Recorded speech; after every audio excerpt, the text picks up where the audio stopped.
Now at 5:30, Rowan County Clerk Kim Davis is a free woman this morning, but many are questioning if she will disobey the judge's orders once again. Also on WKYT this morning, police have arrested a Lexington man on a charge of rape. And authorities are investigating after a jumbo jet caught fire on a Las Vegas tarmac. Tracking, alerting, protecting. This is WKYT This Morning. Good morning to you. It's Wednesday. It's September 9th, Hump Day, and we're glad you're along. I'm Bill Bryant. And I'm Barbara Bailey. Nice start to the day. Maybe one more day before the change hits. Right, and we've all needed some rain, you know, and the temperatures... It's really getting dry out there. Temperatures have been unusually hot for this time of year, really, for September. Let's check in with Micah because that change is coming. Good morning. Hey, good morning. A big change coming today and tomorrow, but an even bigger change comes toward the weekend. And the weekend is when you'll start to feel the difference in the air, really. Today is more about your showers and thunderstorms, already picking up on some of those to the far northern zones. Roll through Newcastle. Now the bulk of it is just to the north of Owenton. Owenton, more than likely you'll get in on the mix. And we talked about this earlier, but if it does miss, it's going to miss north of you guys. So northern Owen County heads up across 127. 82 by the afternoon. Those thunderstorms will be on the increase. Are we looking at severe weather, though? I'll have that answer coming up in just a few short minutes. Okay, see you then. Thank you.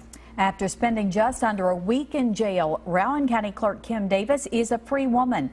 The same judge who ordered her to jail let her go with one stipulation. Judge David Bunning says if she returns to work, she cannot keep her deputy clerks from issuing marriage licenses to same-sex couples. Our Mark Barber is at our live desk this morning with a look at what is next for Davis. Good morning, Mark. Good morning, Bill. What we are waiting to see now is whether Kim Davis will obey the judge's order to not interfere with her deputy clerks who are issuing marriage licenses. That was the one condition the judge gave Davis when he ordered her release from jail yesterday. U.S. District Judge David Bunning said he made the decision to free her 6 days after she was locked up because her office has been issuing marriage licenses to gay and straight couples. When the Rowan County clerk walked out of the Carter County Detention Center yesterday afternoon, she received a thunderous welcome from hundreds of her supporters. It took her about a minute to choke back her emotions, but when she did start speaking, it appeared to be through tears. Just keep on pressing. Don't let down. Because he is here. And he's worthy, he's worthy. Now, we do not know when Davis will return to her office. In her absence, her clerks have been issuing marriage licenses without her name on them. Davis has said from the start that that is something that would help her have a clear conscience when issuing marriage licenses to same-sex couples. Now, the judge says if Davis violates the court order and interferes with her clerks, appropriate sanctions will be considered. From the live desk, Mark Barber, WKYT. Thank you, Mark. New this morning, Lexington police have made 4 arrests in a credit card forgery ring. According to an arrest citation, the 4 women are all from Florida except for one. Mayara Porta Zamora is from Nicholasville. Police say they arrested the 4 at Fayette Mall yesterday. The citation says the women were caught using forged credit cards to buy thousands of dollars worth of goods. New this morning, Lexington police have arrested a man who they say raped a woman and stole her wallet. 35-year-old Kebra Jones is charged with rape and numerous other charges. WKYT's Michelle Chamberlain is tracking the investigation and has the latest now from police headquarters. Good morning, Michelle. Good morning, Barbara. Yes, Kebra Jones was arrested yesterday after police say he raped a woman following a party. Now, according to an arrest citation, the victim hosted a birthday party on August 30th at the Pine Brook Apartments on Takes Creek Road. Her friend's boyfriend, Kebra Jones, was in attendance. Police say after the party, Jones stole $1,400 cash from the victim's wallet, which was located in the office of the apartment complex. The citation says Jones then went to the victim's apartment. The victim let Jones in, believing he had an argument with her friend. After entering the apartment, police say Jones then raped the woman. According to court documents, the victim had met Jones a few times prior, but only when Jones was with her friend. Now, Jones will be arraigned later today. Live in Lexington, Michelle Chamberlain, WKYT. Michelle, thank you very much. And new this morning, Lexington police have arrested a teacher who they say sexually abused a teenager. According to an arrest citation, 19-year-old Kayla Brown abused a 14-year-old. Police say she was an intern at a school run by a Lexington church when the abuse happened. Brown is set to be arraigned on that charge later today. We're tracking a rather strange case out of Bath County this morning. Fish and wildlife officials are trying to track down an escaped monkey. Someone reported the roaming monkey around 7:30 last night near the intersection of Blevins Valley Road and the Old State Road. The owner of the Primate Rescue Center in Nicholasville tells us the monkey, a long-tailed macaque like the one you see on your screen, was likely someone's pet. She says officials have put out a safe trap to catch the monkey. Once it's caught, it'll go to the Primate Center. This morning, questions remain about what caused a fire that badly damaged a Lexington home. The home on Sugarbush Trail near Hayes Boulevard has extensive damage. The exterior of a neighboring house was also damaged. The homeowner was taken to the hospital as a precaution, and she says thankfully her dog, which went missing during all of the chaos, has now been found safe. New information this morning on a story we're tracking out of northern Kentucky. Investigators still have many unanswered questions after someone found a man's body in a basement.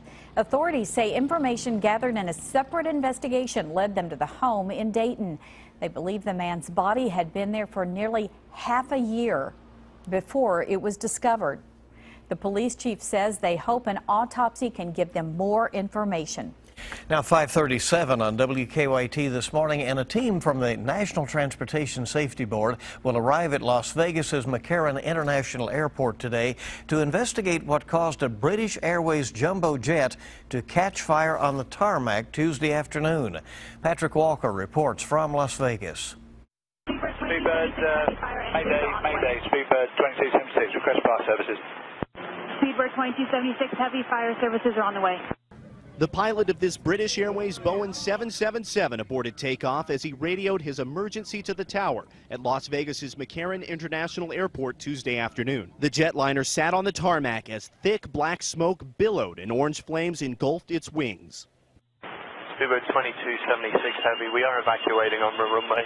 We have a fire, I repeat, we are evacuating. 157 passengers and 13 crews scrambled down emergency slides to evacuate. I was one of the first people off the plane and so jumped down the slide, and I looked up and the flames seemed to be about twice the height of the aircraft. It's pretty scary, yeah. Yeah, it's just shocking more than anything. Some passengers were able to grab their carry-ons before they slid down the chutes. It took less than 5 minutes for fire crews to extinguish the flames and everyone to evacuate.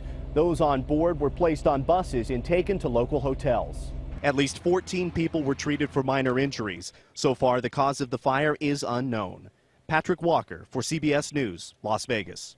By the way, McCarran is the 9th busiest airport in the United States. Late Tuesday, airport crews towed the plane off of the runway, and it took about 8 hours later for the delays there to all clear up. So quite a delay and issue there at the airport in Las Vegas.